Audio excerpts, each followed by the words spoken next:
So now that 2024 is here, I wanted to go through and look at all of the fragrances that were released in 2023 and do like a superlatives video where I'm going to go through and talk about some of the best releases of 2023, the worst release of 2023, some of the biggest mass appealing ones, the worst mass appealing ones, best bottle style, stuff like that, kind of like the best and worst of video of 2023. So that's what we're going to be talking about today. So without further ado, let's get it.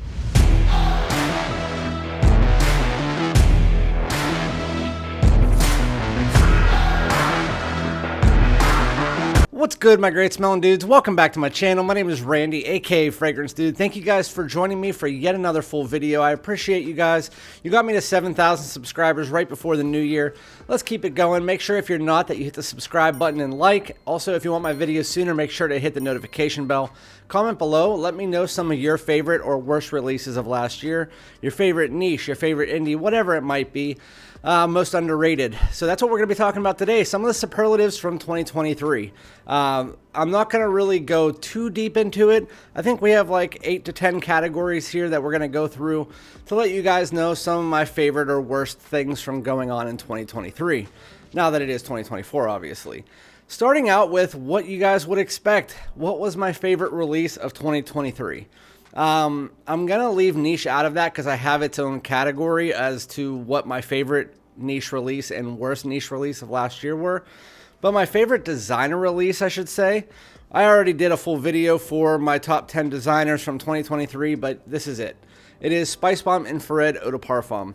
It came in first right over the scent Magnetic, which I really love that scent as well.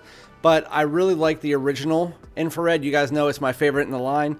And all they did was kind of make it a little bit more grown up and have a little bit more spice in it. They removed the tobacco and that heavy benzoin. And then in the opening of it, it kind of has this little bit more of a red fruit, red pepper accord.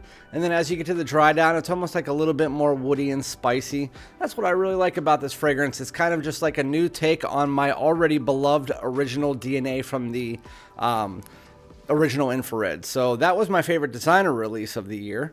As far as the worst release of the year, obviously I'm not going to have the bottle anymore. I did a giveaway of it and gave it away to you guys. It's Polo Red Parfum. So this might be a personal opinion for me, obviously. It was a hard choice between this and Azzaro's Wanted Eau de Parfum. But this one's going to take the cake for me just because, I mean, the opening was really nice.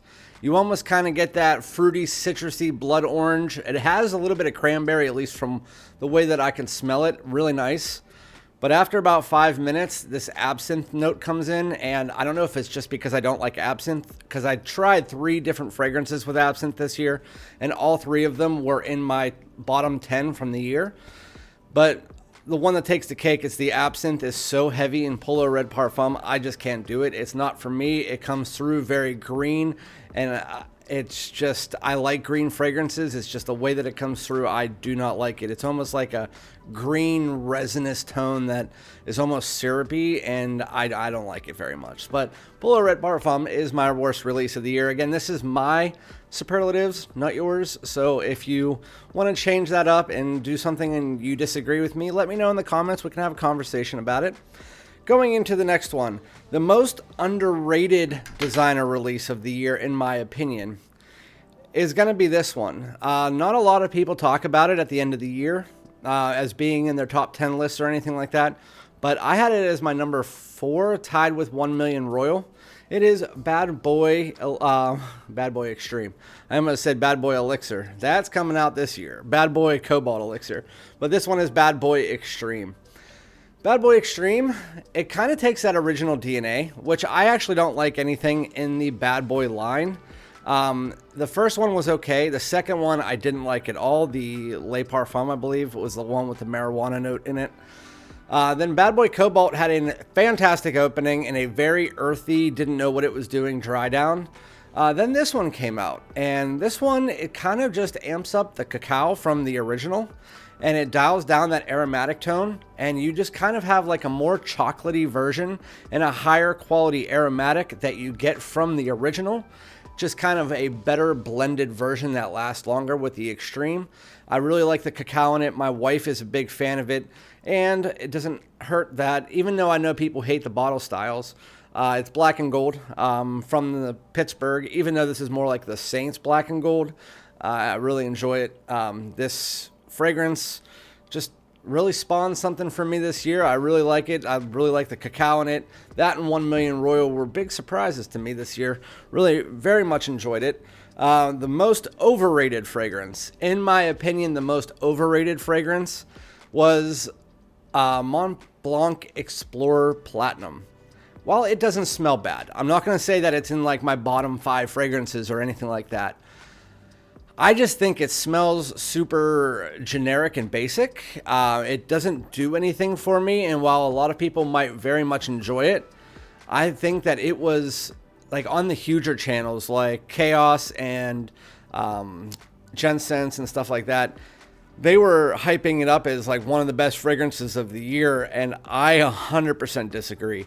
For me, again, this is my list. It is Mont Blanc Explorer Platinum, just very basic, generic. It didn't really do much for me. Smells good, but I wouldn't pay more than 40 bucks for it, which is pretty much what you can find it at, because I still like the original Explorer like 1,000 times more than the Platinum. So yeah, that to me, it was mostly because of reviewers, not because of like, I didn't hear many subscribers coming to me and saying, I can't believe you didn't like Explorer Platinum, because I never said I didn't like it, but they never came to me and said like, why isn't that in your top 10? Because it's just pretty boring for me. The best bottle style. So if I had to choose one designer, it would be Valentino Born in Roma Intense.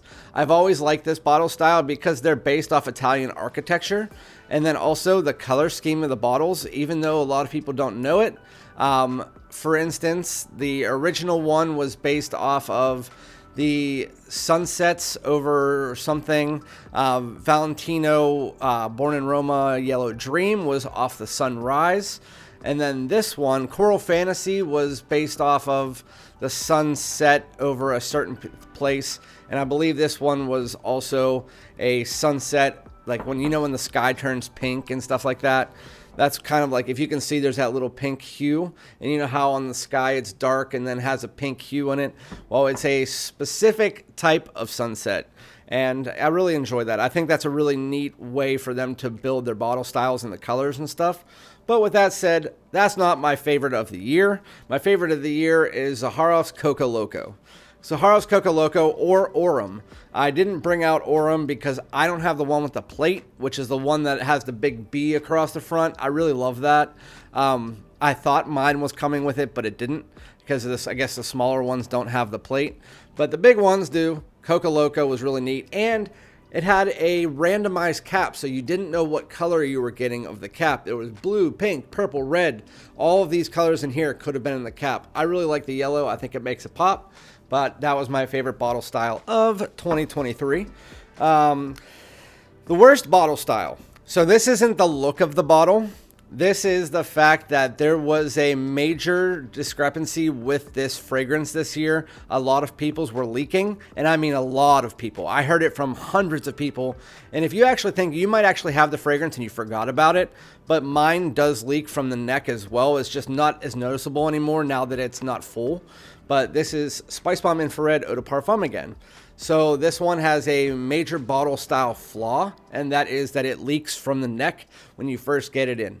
So that's the main reason why it's the worst bottle style for me this year. If we were just going based on the look of it, I know a lot of people are going to say this one. I actually like corny bottles, so sue me. I just don't like taller bottles because they stick out in your collection and they don't look right. So if anything, that would be the reason I would choose that one. Best cheapie of 2023. Hugo Jeans. So there wasn't very many, and I'm not talking about clones because there's a lot of freaking clones out there.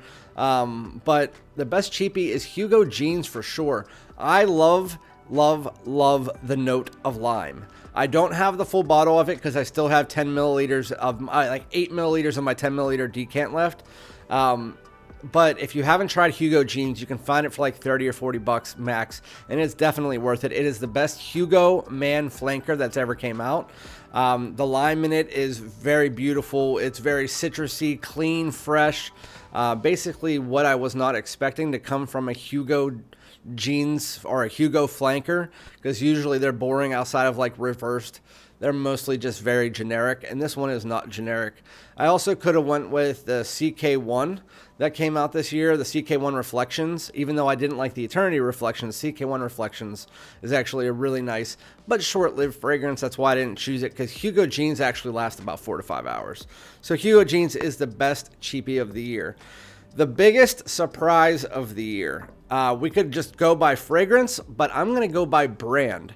The biggest surprise of 2023, if you didn't guess it already, then you haven't been watching my channel. The biggest surprise is Hugo Boss. Hugo Boss, I'm not going to put in Pacific, or Hugo Boss Pacific, I think that's what it was called. That was their summer flanker, which they always do.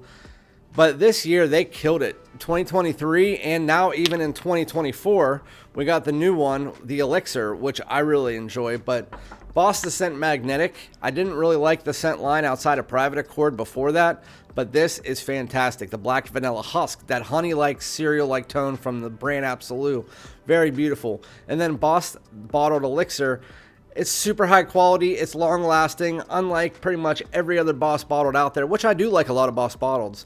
This one came out, and they are both the most unique fragrances of the year, but also they are... this one is like this incensey, semi-creamy, woody fragrance that has a little bit of a sweetness behind it, some aromatic tones, but it's an incense bomb, which you would never have expected with a high-quality, long-lasting fragrance from Hugo Boss Bottled. So that is my biggest surprise of the year. Biggest letdown of the year. I could go back and talk about the fragrance that was my worst release of the year, which was Polo Red Parfum. That was a letdown, but for me, because my favorite designer house, at least as of the last like 5 years, is Azzaro. Azzaro Wanted EDP was my biggest letdown of the year, because I was really looking forward to it until I heard the name Wanted EDP, and I was like, that's probably not going to be good. The opening is good. It's not like fantastic. It's kind of just a good opening. As it gets to the dry down, it's like it doesn't know what it's doing. It doesn't know if it wants to be like a Prada Ocean Eau de Parfum with that kind of like vanilla and blue style, or if it wants to be a blue, or if it wants to be a fall and winter fragrance. It really doesn't know what it wants to do. So I know some people like it, but that is not for me. So hopefully they're coming out with Most Wanted Eau de Toilette Intense this year. So hopefully that's good, even though it sounds like the name is just going to be another rendition of Most Wanted, which wouldn't be bad. It's just I have a feeling it might be redundant. So I'm not going with any high hopes after last year. The highest mass appealing fragrance of the year. So we're talking about just clean, fresh, anytime wear. I have found that even though some people do hate on it, YSL Myself, which I don't know why I didn't bring my bottle out. I was just looking around the table for it. Can't find it, but YSL Myself, it starts out like almost like a candied like tart citrus. It has that aromatic tones in it. It feels like it could be like a mix between like La Nuit de l'Homme with the cardamom, that warm and spicy tone, mixed together with like YSL Le Parfum that has kind of like that citrus tonka aromatic with a little bit of a darker tone to the line. I really enjoy YSL Myself. It's a fresh all season, kind of like almost a semi bubblegum nature fragrance, and I really enjoy it. I enjoy it more and more every time I wear it. It's super clean, fresh. My wife likes it, and it can be worn in pretty much any season, anytime, to work, at home, going to a party, going to a bar. It works in pretty much any situation. So as far as mass appealing, that is probably number one for me. The most unique, there's two. So I could have easily put this scent Magnetic, but there's two. One I don't have a bottle of yet. It's coming from News Parfums, but it's Abbey Rouge Privé by Guerlain, or the Boss Bottled Elixir. I mean, this is, for a designer fragrance, it feels like it's high quality niche. So that's crazy. But Abbey Rouge Privé is that red bottle. It is, I've never tried an Abbey Rouge until this year, but it's a soapy, lemony, kind of vintage style opening. As you get to the mid and to the dry down, you get a bunch of this leather and vanilla that come in, and it has that semi-soapy lemon vintagey vibe still underneath it, but then it gets a little bit more modern on top of the vintage vibe, which is kind of like a nice contrast because you get the woodiness, the leather, a little bit of vanilla, and then you have that soapy vintage vibe underneath it. I hated it when I first tried it, but then it was like halfway through my live stream that I was trying it. If you watched it, I was like, wow, this is actually quite nice. But that is my most unique fragrance of the year, again, or either of the bosses could easily fit into that category. Now into my favorite niche release of the year. Again, I haven't tried all of the niches that are out there, but the best niche release that I've tried from 2023 is Goldfield and Banks Ingenious Ginger. Ingenious Ginger is very fantastic. I'm not going to go too much further into what it is outside of just saying it's almost like if you poured a ginger ale on top of a lemon cake and had it all encompassed by an amber warm backtone. That's what the fragrance smells like. It's like a lemon cake with ginger ale. It's effervescent, ginger throughout, a nice vanillic ambery tone underneath it. It's very beautiful. And then we have the worst niche. Again, I wouldn't have the bottle because I don't like it. But it's Electric Cherry from Tom Ford. I know I reviewed it at the end of December, but it wasn't actually released until January, so I am going to count that in. It was just way too feminine. It was a callback to the Lost Cherry, but like fizzy and still very synthetic. If you want a cherry fragrance from them, Cherry Smoke is very nice. But again, I haven't tried many niche last year that were in 2023 because I was still trying to get the niche from before that. But with that said, I could also put Aventus Absolute Aventus. There was big hype on that. It didn't really do much for me. It wouldn't be in my worst niche release of the year because it still smelled okay. So yeah, and then I'm not going to get into indie or clones or anything like that because I didn't really say there's nothing that came out to me and stuck out and said that's my favorite indie release or that's my favorite designer release or clone release of the year. There's nothing that really stuck out to me. If I had to do it, it would probably be like the best clone for me would be that Sedley clone. I can't think of the name for the life of me right now, but that one was really good. Or that Lattafa Badé Al Oud Sublime. That was a really nice one as well. But yeah, well, let me know in the comments some of your favorite superlatives of the year. And again, I'll be back with another one. Peace out.